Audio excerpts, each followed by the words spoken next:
subtracting fractions was unlike denominators. We're finally here. When adding or subtracting fractions was unlike denominators, step 1, step 2, step 3. Now I know that some textbooks will tell you that vertical division is a thing. It is a thing. It's not a good thing though. Because vertical division, it might help you. It barely does, but for some people, it will help them in initial understanding. Well, initially, when they're just first understanding the concept. But by the time it gets into high school, when marks matter and universities and colleges are looking at your averages and your future depends on your future education, vertical subtraction or addition of fractions, it's just not gonna work out.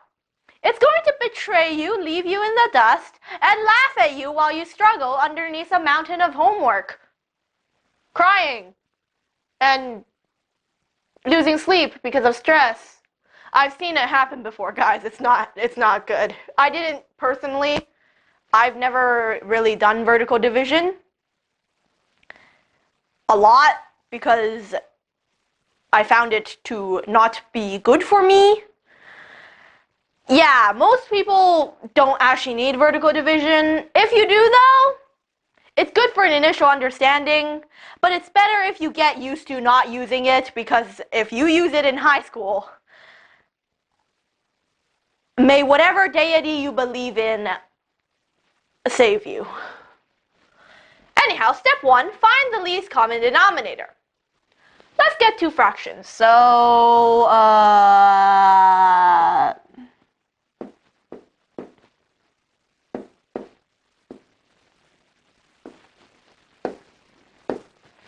this, 3/8 plus 5/6. What's the least common denominator? Well, least common multiple between 6 and 8 is, we multiply everything outside of the box, 24. Rename each fraction using the least common denominator. In essence, this is just telling you to find the equivalent fractions of both, where the denominator is the least common denominator. So for the first one, we have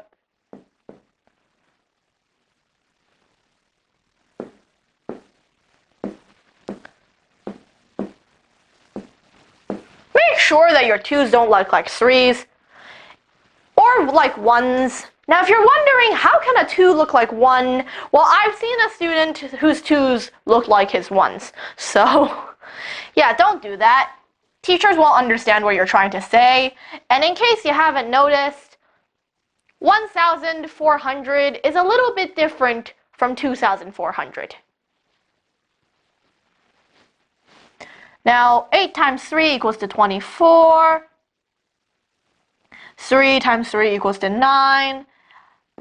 5/6. 6 times 4 equals to 24. 5 times 4 equals to 20.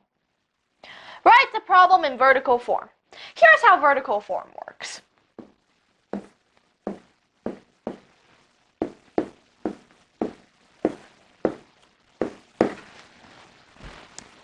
Look confusing enough? No? Well, guess what? Once you add in mixed numbers, it looks even more confusing. Get why I don't like this thing now? Yeah. It's better to just realize, oh, they have the same denominator now. Let's just add them up like normal. What we have been doing for the past, actually no, 2 sections before, where we added like denominators. Anyhow, 9 plus 20 over 24 equals to 29 over 24. They share no common factors, but we could simplify it still because this is technically an improper fraction, and then we're going to make it into a mixed number. Here's the interesting thing. In grade 5 and younger grades, they tell you to turn improper fractions into mixed numbers. In high school, they hate mixed numbers with a passion. I.e., in younger grades, they love mixed numbers. Improper fractions can be thrown away. In high school, it's the exact opposite. Now, we're just gonna, well, do some practice problems. I am coming down from my yelling spree just now. Multiples of 8 include 8, 16. Honestly, this is a prime number. This isn't a multiple of the prime number, so it's just 7 times 8, which is the least common denominator. Least common denominator equals to 7 times 8, equals to 56.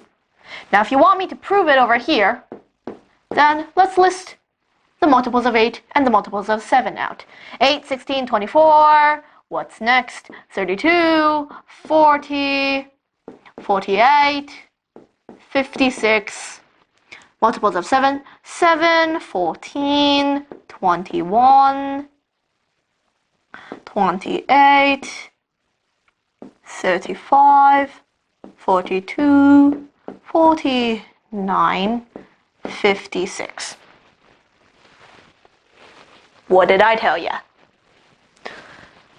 Now, let's convert both of, well, these fractions.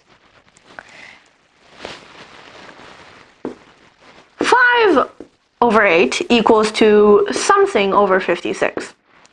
8 times 7 equals to 56, so we're going to have to multiply the numerator by 7 too. So 5 times 7 equals to 35. 2 over 7 equals to something over 56. And 7 times 8 equals to 56. 2 times 8 equals to 16. So 5 over 8 plus 2 over 7 essentially equals to 35 over 56 plus 16 over 56, which is equal to 51 over 56. Can we simplify this? Well, no, we cannot. Because the factors of 51 are 1, 3, 17, and 51. Factors of 56 don't have any of those except 1.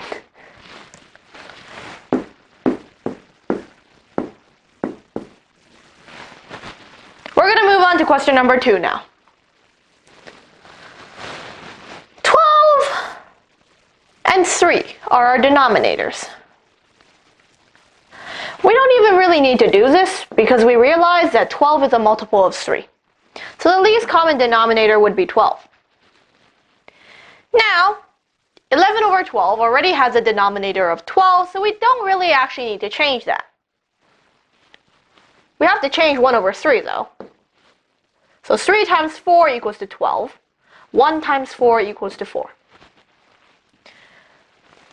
Now 11, 12 minus 4 over 12 equals to 11 minus 4 equals to 7 over 12. And 7 and 12 do not share any factors except 1. Therefore, it's already in its simplest form. Now you can take a break and do some practice problems. If your teacher that is marking your work tells you to use vertical form, use it. But if they don't, try not to. Like, look at this thing. Look at this. Look at this. Just look at it. Doesn't that just look confusing? Doesn't this just look so much nicer? Exactly. And besides, if you use this during high school, whatever deity you believe in, you should start praying fast. Let's just leave that at don't. Anyhow, if you came back from your break or didn't take one, here Here's another problem-solving investigation. Choose the best strategy. Another way of saying choose the best strategy is just do whatever you think is good. Fina. I thought that said Finn, which is also a respectable name. Huckleberry Finn. Did a survey of how much time students spend on homework each night. Out of 24 people interviewed, one half spend about 1 hour on homework, and 1/6 spend about 45 minutes on homework. The rest spend about 30 minutes on homework. How many students spend 30 minutes on homework?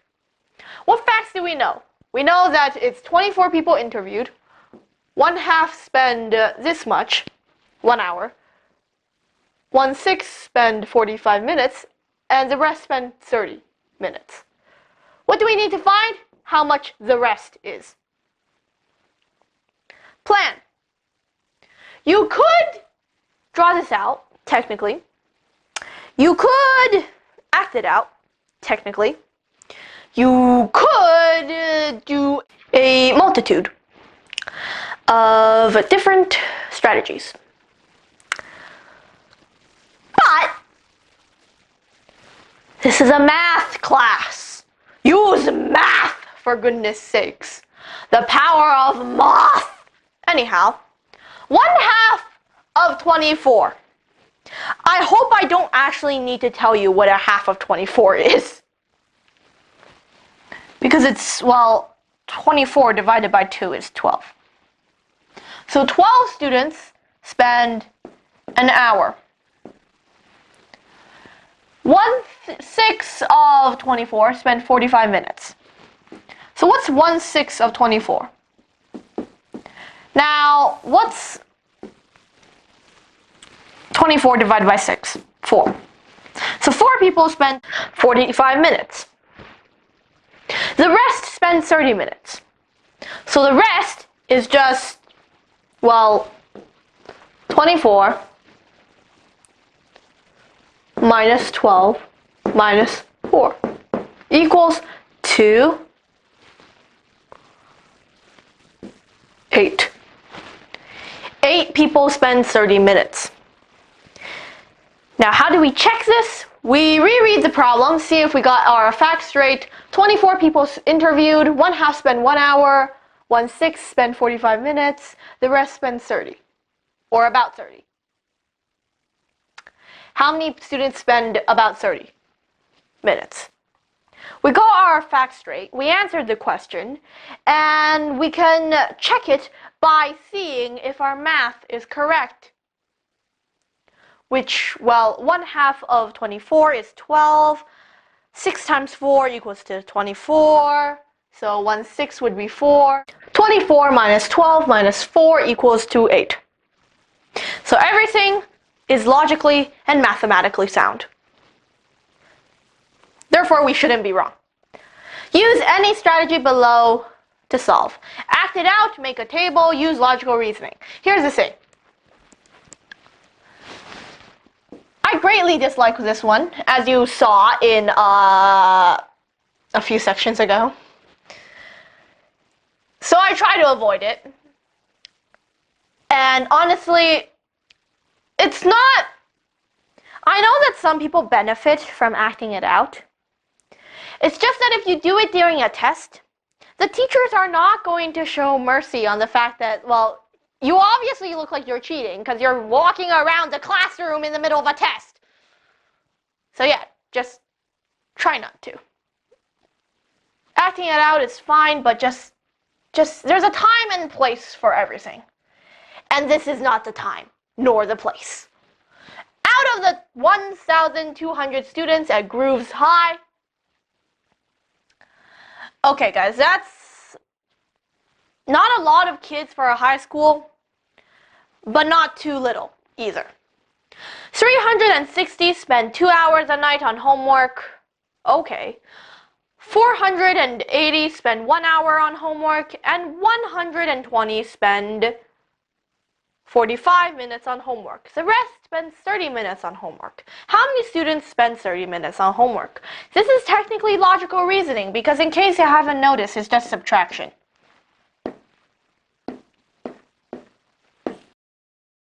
So we do some good old subtraction and we end up with...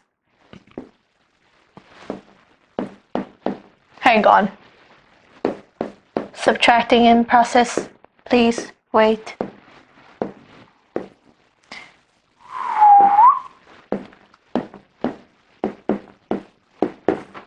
So this is total number of students. Subtract the people that spend 2 hours. This is subtract the people that spend 1 hour. This is the people that spend 45 minutes. And the remainder would be the people that spend 30 minutes, which is 240 students. Mrs. Jones told her class of 30 students that 5 people scored 90 on a math test.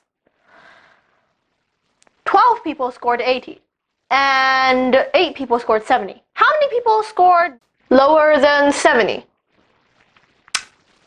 This is subtraction again.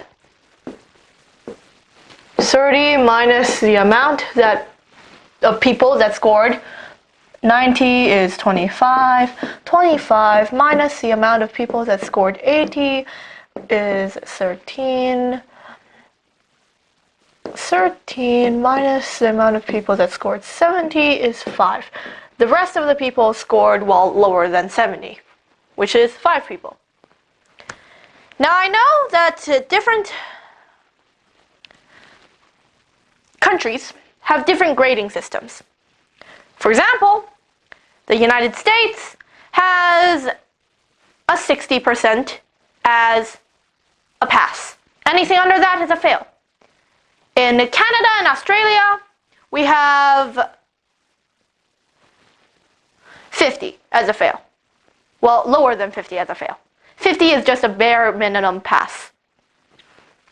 And in England, it's different. Let's just leave it there. Everybody has different letter grades. Everybody has different grading systems. It gets pretty confusing and lost in translation, so. Depending on which country this class is in, it's either good or really good. If square tables are arranged in a restaurant so that only one person can sit on any side of the table, how many tables would it take to seat 48 people? Well, we can logically remember that squares have 4 sides, and if there's only one person on each side, then that's 4 people per table. And 48 divided by 4 is equal to, well, 12.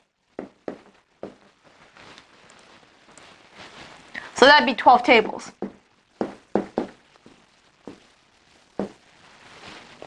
The instructions did not tell us to specifically state which strategy we used, so, well, we aren't going to specifically state it. If the 48 people in the restaurant spend a total of $800, and half of the 48 people spend half of what the other 24 people spend, or the 24 other people spend, what is the least amount of money a person spends? So half the 28 people would be 24 people, spend half of what the other 24 people spend. So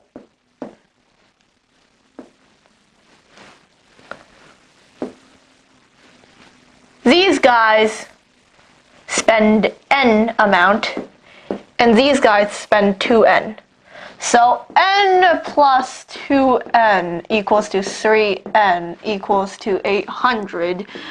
So n equals to 800 divided by 3. If this looks familiar, we went over this in algebra. Now what's 800 divided by 3? Well, it's going to end up being a repeating decimal. So technically, people can't really spend this amount. But, well,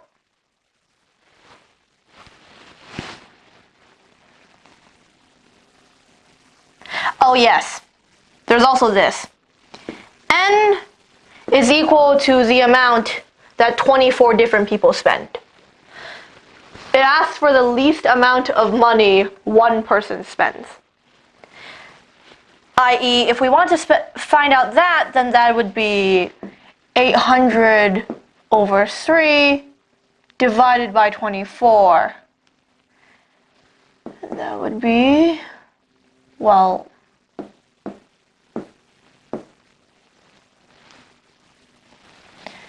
okay guys, the fraction sign is basically a division sign in math, once you get it into a higher enough grade.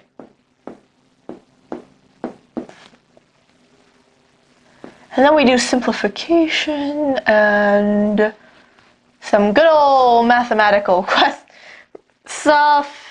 And yeah, I'm gonna skip over this. We end up with 11 and a ninth of a dollar is the least amount that a person can spend. Now I know that a ninth dollar is just 11 cents and a little bit more, because 1 over 9 is 1 repeated, which means that this decimal kind of goes on forever.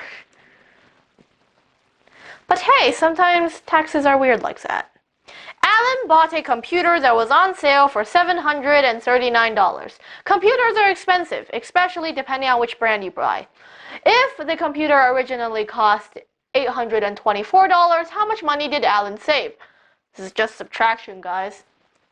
Original cost minus cost he bought it for equals to how much he saved. Wow, it's not the most complicated, it's not rocket science. He saved $85, which is not that bad actually, but not that bad. Anyhow, if you want to take a break, you can. If you don't want to take a break, or if you just came back, we're moving on to section 7 and 8, conjoint, adding and subtracting mixed numbers. So, first, we are going to find the least common denominator, because these two do not have like denominators. Now we don't need to do the multiples of 3 and multiples of 12 thing, because 12 is a multiple of 3. So the least common denominator would be 12. And then we rename or find the equivalent fraction of the fraction that doesn't have the denominator of 12, since this one already does. And this 3 times 4 equals to 12, 2 times 4 equals to 8. This would be 5 and 8 over 12. This does not magically turn into 60 and 8 over 12. Because think about it this way. 4 over 4 and 8 over 8 are equivalent fractions, but they're still one whole. Now, we do the addition in the space provided.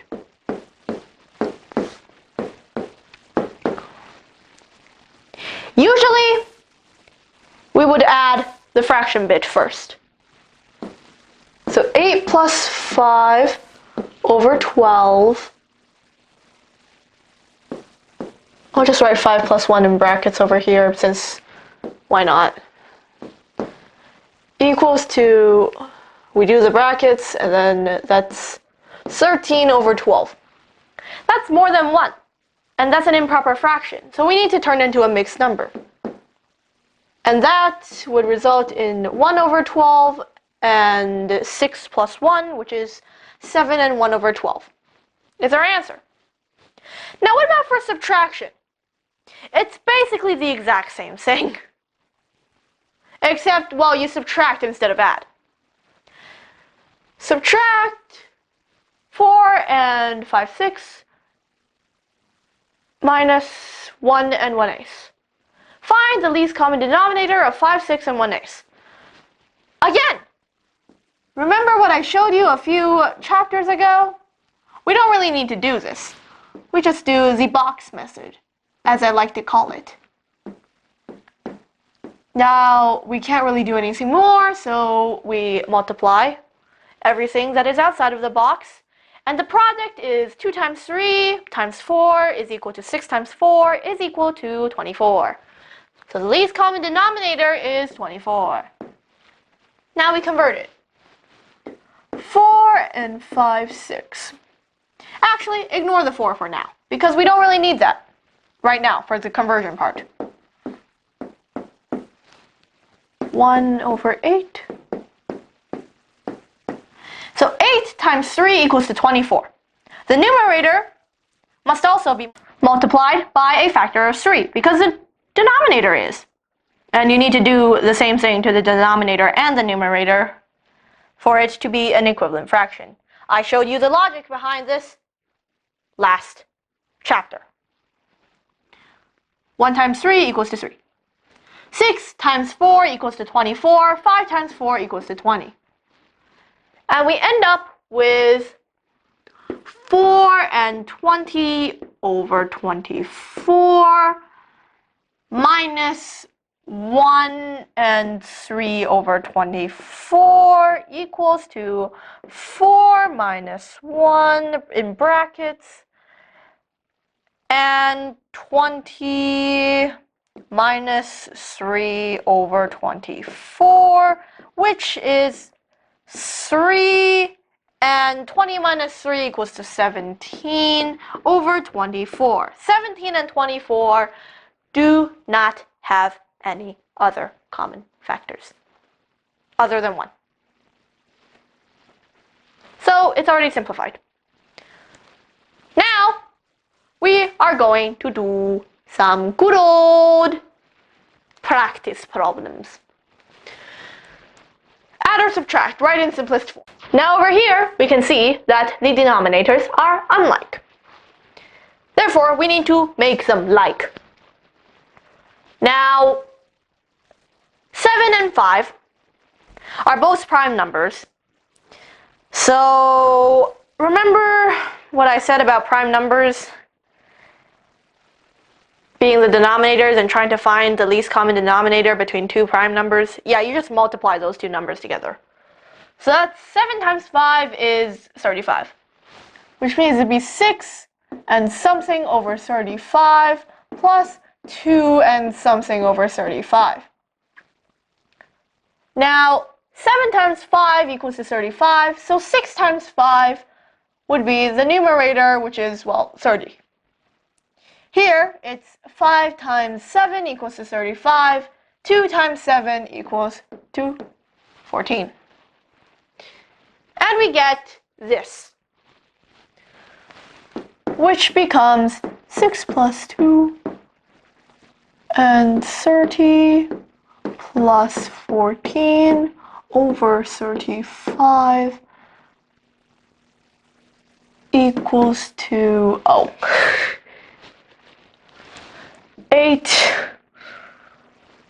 44 over 35 and 8. And because 44 is kind of bigger than 35, we might have to rearrange this a little. This would end up being 8 plus, well, technically it would end up being like this. 1 over 44 minus 35 equals to 9. And then we'd end up with 9 and 9 over 35. Hooray! That's our first question done. Now we move on to the second. 4 and 10. 4 and 10. We do the box thingy. We realize that there's a common factor of 2. There's no common factors between 2 and 5. So it's 2 times 2 times 5, which is 20. The least common denominator is 20. 7 and something over 20. Now, 4 times 5 equals to 20. 3 times 5 equals to 15. That's a new numerator. 2 times 10 equals to 20. 2 times 3 equals to 6. We add these together, and we get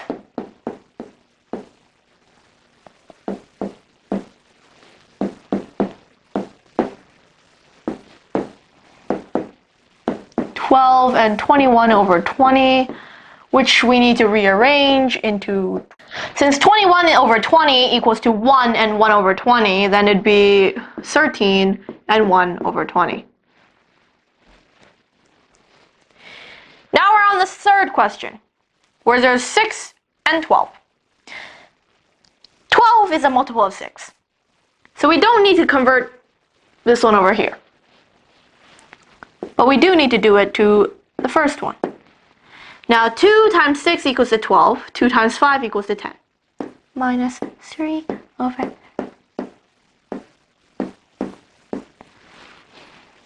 Here we have subtraction. 4 minus 3 brackets. 10 minus 7. By the time you are very familiar with these type of fractions, you could do most of this in your head. Or at least you should be able to if you're really familiar with it. But I'm writing it out right now so that everybody can understand what I'm yapping about. 3 over 12 can be simplified because 12 is a multiple of 3. So 3 divided by 3 equals to 1. 12 divided by 3 equals to 4. And then we put the 1 there. Well, that's question number 3 done. We move on to question number 4. Oh. Step 1, least common denominator. 21 is a multiple of 3. Which means that we don't really need to convert the first fraction since it already has the least common denominator as its denominator. But we do need to do it to the second one. 3 times 7 equals to 21. 2 times 7 equals to 14. Now we subtract. 7 minus 2 and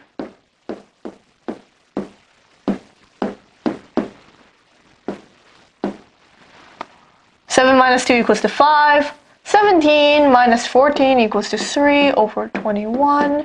And 3, again, is a factor of 21. So we can simplify this. 3 divided by 3 equals to 1. 21 divided by 3 equals to 7. Now, we have this fellow over here. And 16 is, in fact, a multiple of 2. First one has denominator 16 already. So we convert the second one. 2 times 8 equals to 16. So 1 times 8 equals to 8. We add those together. We get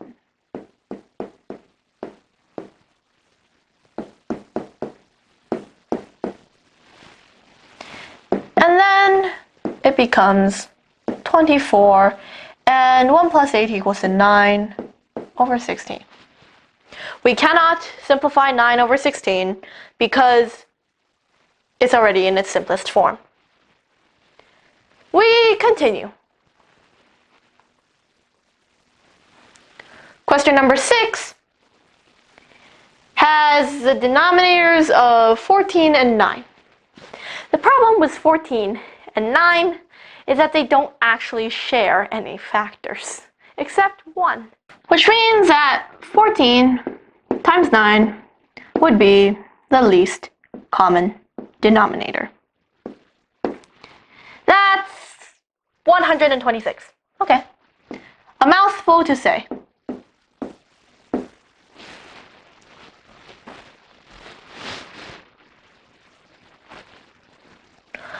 14 times 9 equals to 126. 9 times 9 equals to 81. Minus 6. 14 times 9 equals to 126. 14 times 7 equals to 98. Aha! Now here's the thing. This is going to end up as a negative number. So technically we need to do some regrouping. How do we do regrouping in fractions? Well, instead of this, it would be 7 and 126 plus 21 over 126 minus this. And that would end up being a whole fiasco.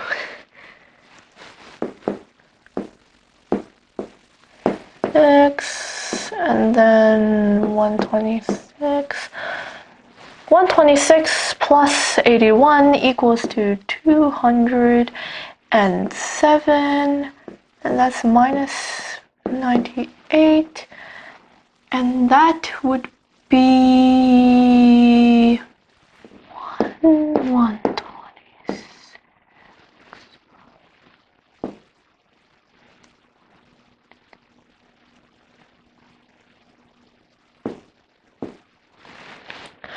109 over 126. Are there common factors between this? Well, what are the factors of 126? There's 1, there's 2, there's 3, there's not 4, 6,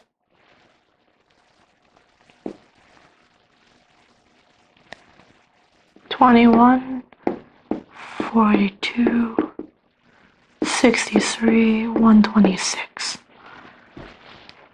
Yeah, they don't have any. That's the simplest form we can get. So we move on to question number 7, where we have 10 and 4 again.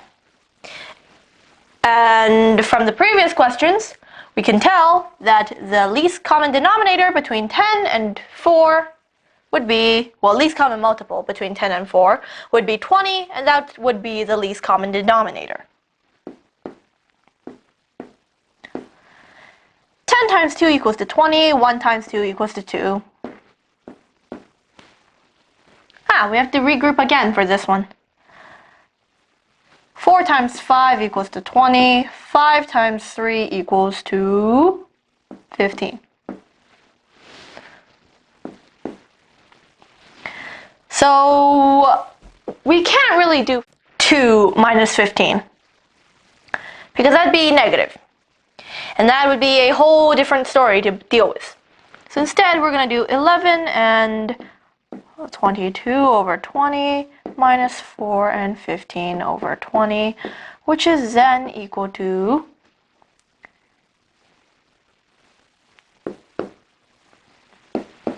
sometimes when you don't have enough space, you got to cross out some stuff.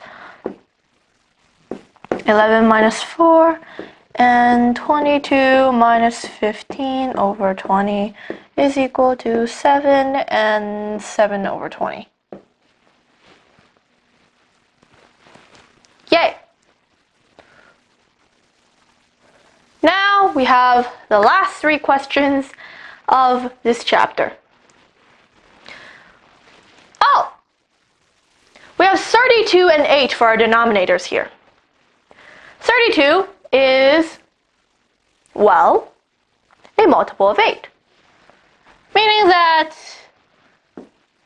for the fraction with 32 as its denominator, we don't really need to concern ourselves with it. 8 times 4 equals to 32. 3 times 4 equals to 12. We add these up. 1 plus 9. 3 plus 12 equals to 10 and 15 over 32. Done. We can't reduce 15 and 32 because they don't have any common factors except for, well, 1. 18 and 1 over 3 plus 1 and 3 over 11. So 3 and 11 are both prime numbers. Remember what I said about prime numbers? Yeah, their least common multiple is just multiplying those two together. Now, we have 18 and 33. 3 times 11 equals to 33. 11 times 1 equals to 11. Plus 1. 11 times 3 equals to 33. 3 times 3 equals to 9. And then we do some addition. We end up with 18 plus 1.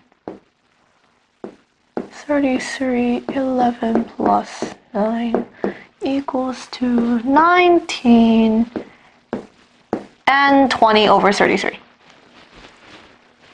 We can't simplify 20 over 33 because, well, they don't share any factors except 1. Last question, kids. You can hang on. Not time to slack off yet. 9 and 27. 27 is a multiple of 9. If you don't remember, it's 3 times 9, guys. So, 65. Oh, this is a big one. Okay.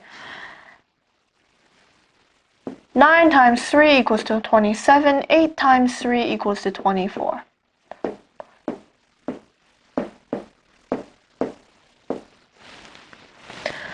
And then we just subtract it like any other fraction. Because we don't need to regroup.